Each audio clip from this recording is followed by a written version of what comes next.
अस्सलाम वालेकुम, welcome to Nanotech YouTube channel. आज हम आपको एलईडी और एलसीडीज़ के बारे में बताएंगे। अक्सर लोगों ने जब एलईडी घर के लिए ख़रीदनी हो तो वो परेशान होते हैं कि कौन सी एलईडी ली जाए, एलईडी ली जाए, एलसीडी ली जाए, और आजकल उसमें डिफरेंट टाइप्स आई हुई हैं, तो अक्सर परेशानी होती है। तो आइए मैं आपको आज बताता हूँ कि हमें कौन सी एलईडी घर के लिए हमारे लिए बेस्ट सूट करती है, और हमें शॉप पे जब हम जाते हैं डीलर के पास तो हमें वो कौन कौन सी चीज़ें हैं जो चेक करनी चाहिए एक एलसीडी में या एलईडी में, जिसकी वजह से आप आराम से वो ख़रीद सकते हैं और अच्छी चीज़ घर पे लेके आ सकते हैं। तो स्टार्ट करते हैं। सबसे पहले इसमें जो इम्पोर्टेंट चीज़ है वो है इसकी अथेंटिसिटी। सारी एलईडीज़ एलसीडीज़ नहीं हैं, और सारी एलसीडीज़ एलईडीज़ नहीं होती। इसमें एक डिफरेंस होता है, जो कि नॉर्मली मार्केट में एलसीडीज़ को ही एलईडीज़ कह के बेच रहे होते हैं, क्योंकि एलसीडी जो है टेक्नोलॉजी वो पुरानी है, एलईडी जो टेक्नोलॉजी है वो नई है। तो नॉर्मली मार्केट में एलसीडी को ही एलईडी कह के बेच रहे होते हैं। उसमें वो क्या करते हैं, एक छोटा सा सॉफ्टवेयर होता है, वो उसके अंदर ही एक छोटा सा बॉक्स लगा के उसमें इंस्टॉल कर देते हैं नॉर्मल एलसीडी में, और उसे कहते हैं कि ये एलईडी है, और उसको ज़्यादा कीमत पे बेचते हैं। तो एक्चुअली वो एलईडी नहीं है, वो बेसिकली चाइनीज़ एलसीडीज़ हैं। उसमें हमारे पास क्या उसके अंदर मसले आते हैं, एक तो उसकी पावर कंजम्पशन ज़्यादा होती है और पिक्चर क्वालिटी लो होती है एलसीडी की, लेकिन उसको एलईडी कह के बेच दिया जाता है, और बाद में आपको उसमें मुश्किलात आती हैं जो कि एक प्रॉपर एलईडी नहीं होती। तो सबसे पहले हमने चेक करना है कि क्या हम जो एलईडी ख़रीदने जा रहे हैं वो एलईडी ही है, क्या वो एलसीडी तो नहीं है। उसके बाद इस चीज़ को आप किस तरह मेक श्योर कर सकते हैं, जो एलईडी होती है उसको जब आप left side, right side, top से, बॉटम से जब देखते हैं तो आपको पिक्चर क्वालिटी एक सी नज़र आती है। लेकिन अगर आप एलसीडी को देखते हैं फ्रंट से तो वो ठीक नज़र आती है, लेकिन जैसे ही आप उसे लेफ़्ट साइड, राइट साइड, ऊपर या नीचे से देखते हैं तो आपको वो पिक्चर ब्लैक होना नज़र आने लग जाती है। तो ये इसका फर्स्ट चेक है जो कि आपने मेक श्योर करना है लेने से पहले कि आप एलईडी ही ख़रीदें, एलसीडी ना लेके आप घर आ जाएं। तो ये उसका एक टेस्ट है चेक करने के लिए। उसके बाद सबसे इम्पॉर्टेंट चीज़ जो आपने ख़रीदने से पहले चेक करनी है कि जो आप एलईडी ले रहे हैं उसका रिफ़्रेश रेट क्या है। नॉर्मली बॉक्स के ऊपर ये चीज़ मेंशन होती है। अगर बॉक्स के ऊपर मेंशन नहीं है, आप डीलर से ही पूछ सकते हैं, उनको पता होता है, वो आपको बता सकते हैं। तो मिनिमम रिफ़्रेश रेट जो एक एलईडी का मैं रिकमेंड करता हूँ आपको, वो 120 लेना है आपने। इससे कम रिफ़्रेश रेट पे नहीं जाना। नॉर्मली जो पुअर क्वालिटी की एलईडीज़ मार्केट में अवेलेबल हैं उनका रिफ़्रेश रेट 60 होता है या उससे भी कम होता है। तो इस चीज़ का आपने ख्याल रखना है कि मिनिमम 120 रिफ़्रेश रेट की आप एलईडी लें। उससे क्या होता है कि जब आप एलईडी को ज़्यादा लंबे टाइम के लिए देखते हैं, मतलब कोई मूवी देखते हैं, कोई ड्रामा देखते हैं, तो आपकी आंखों को थकावट नहीं महसूस होती। तो ये रिफ़्रेश रेट का एक फैक्टर है जो कि आपने लाजमी चेक करना है जब आप एलईडी लेने जाएं। उसके बाद हम आ जाते हैं टाइप ऑफ एलईडी क्या होती हैं, कितने टाइप की एलईडीज़ होती हैं हमारे पास। तो एलईडीज़ में हमारे पास तीन टाइप की एलईडीज़ हैं। एक होता है स्टैंडर्ड, एक होता है स्मार्ट, और एक होता है एंड्रॉयड। स्टैंडर्ड वो नॉर्मल एलईडी होती है जिसमें यूएसबी का कनेक्शन दे देते हैं, जिसके अंदर आपके सारे चैनल्स चल सकते हैं, मूवीज़ चल सकती हैं और गाने चल सकते हैं अगर आप उसके साथ यूएसबी कनेक्ट करते हैं। ये होती है हमारी standard L C D LED. उसके बाद आती है हमारे पास स्मार्ट टाइप। स्मार्ट टाइप में कुछ फ़र्क ये होता है सिर्फ कि उसमें कुछ प्री डिफाइंड एप्लीकेशंस होती हैं, लेकिन जब आपने उसको चलाना है तो आपको इंटरनेट कनेक्शन चाहिए होता है उसके लिए, और कुछ प्री डिफाइंड एप्लीकेशंस उसमें चल सकती हैं, हर एप्लीकेशन उसमें नहीं चल सकती। और इसमें मोबाइल शेयरिंग का ऑप्शन भी मौजूद होता है, किसी में होता है किसी में नहीं होता है, लेकिन most of the smart LEDs के अंदर ये चीज़ होती है। तीसरी टाइप आ जाती है हमारे पास Android type. Android slightly advance है, इसमें एक प्रॉपर प्ले स्टोर मौजूद होता है, और आप जो भी एप्लीकेशन डाउनलोड करना चाहें आप इसमें कर सकते हैं। इसके लिए आपको इंटरनेट का कनेक्शन लाजमी होना चाहिए, उसकी मदद से आप नेटफ्लिक्स, अमेज़ॉन, यूट्यूब, हर किस्म की एप्लीकेशन उसमें डाउनलोड करके आप उसको देख सकते हैं। नॉर्मली मैं ये प्रेफर करूँगा कि जब आप एलईडी लेने जाएं तो स्मार्ट की जगह आप एंड्रॉयड एलईडी लें, क्योंकि स्मार्ट और एंड्रॉयड की कीमत में हार्डली 5 से 10 हज़ार रुपये का डिफरेंस होता है।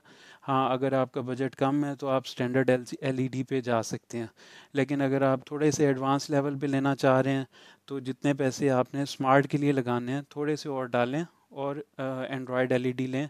उसके अंदर सारा कुछ ये बिल्ट इन होता है, आपको एक्सटर्नल कोई एक्सेसरी लगाने की ज़रूरत नहीं है, और आप टीवी चैनल्स के अलावा मूवीज़ ये वो सब नेटफ्लिक्स और अमेज़ॉन इनकी मदद से आप उसमें देख सकते हैं।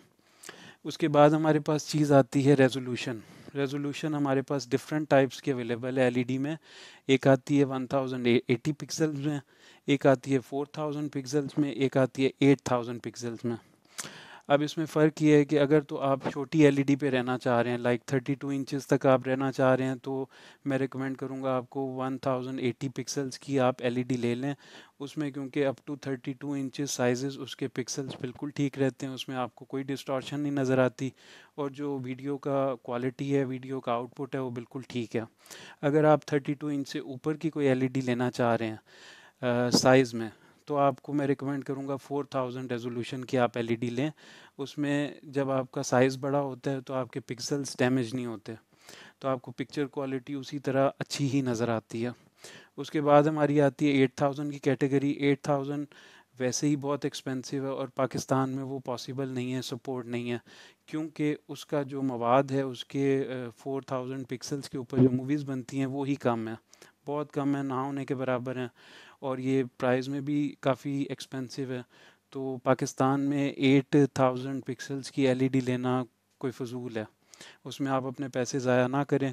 तो अगर आपने 32 इंचज़ के अंदर अंदर रहना है तो आप 1080 पिक्सल्स की एलईडी ले सकते हैं, और अगर आप 32 इंचज़ से बड़ी एलईडी लेना चाह रहे हैं तो आप मिनिमम 4000 पिक्सल्स की एलईडी ख़रीदें।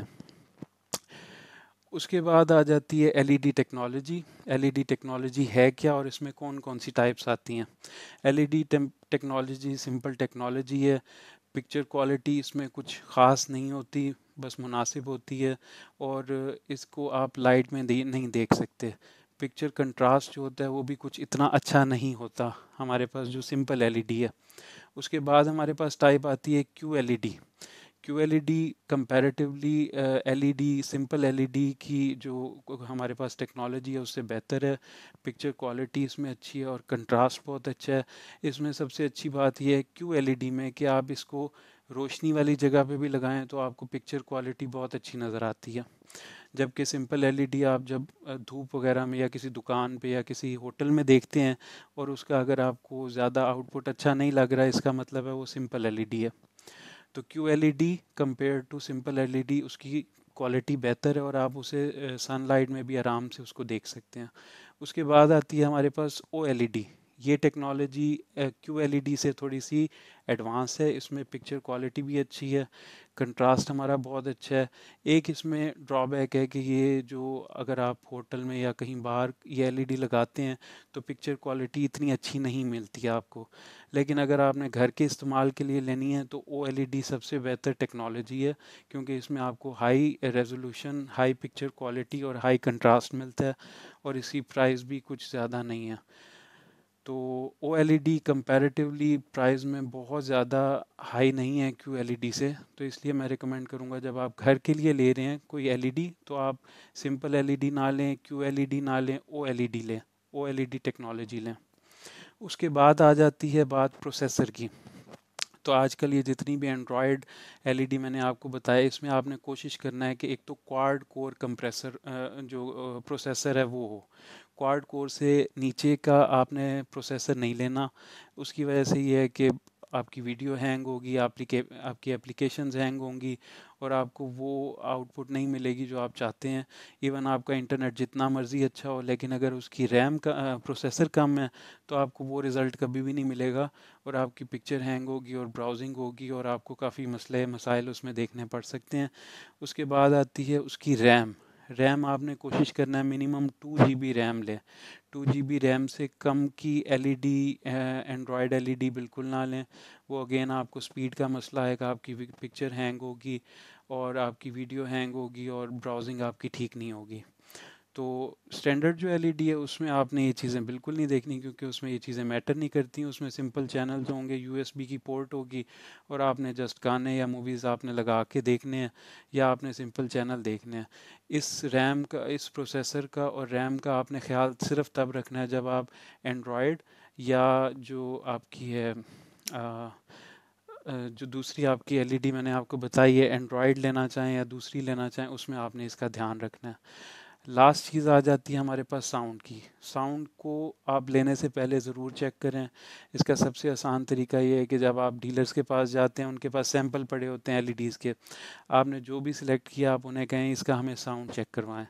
आप वहाँ दुकान पे आराम से उसका साउंड वगैरह चेक कर सकते हैं, वहाँ पे आप तसल्ली कर सकते हैं, क्योंकि अक्सर ऐसे होता है आप एलईडी लेके घर आ जाते हैं, जब आप उसे चलाते हैं तो आपको पता चलता है इसका तो साउंड ही ठीक नहीं है। तो बेहतर है आप इसको डीलर की शॉप पे, किसी भी आउटलेट पे जहाँ आप गए हैं वहाँ पे इसको चेक करें और वहीं पे अपनी तसल्ली कर लें। मिनिमम आपने कोशिश करना है आपकी एलईडी में 4 to 5 स्पीकर्स हों। ये मिनिमम रेंज में बता रहा हूँ, जो कि आजकल नई एलईडीज़ आ रही हैं उसमें मिनिमम 4 to 5 स्पीकर्स होने चाहिए। अगर उससे कम है तो आप एक ये कर सकते हैं काम कि आप उसमें चेक करें कि उसमें ऑडियो का जैक मौजूद हो। उससे ये होगा कि अगर आपको जो बिल्ट इन स्पीकर्स हैं उससे आपको वो साउंड क्वालिटी नहीं मिल रही, तो आप उसको एक्सटर्नल एक ऑडियो दे के आप उसके साथ स्पीकर अटैच कर सकते हैं। तो ये आज का ब्रीफ सा इंट्रोडक्शन था एलईडीज़ और एलसीडीज़ के बारे में। आई होप आपको सारी चीज़ें क्लियर हो गई। अगर कोई चीज़ नहीं समझ आई आप लाइक करें मेरी वीडियो को, उसमें कमेंट करें और मैं उसका आंसर करने की कोशिश करूँगा। आई होप आपको ये वीडियो अच्छी लगी होगी। Thank you so much for watching. Please like share and subscribe my YouTube channel. Thank you so much.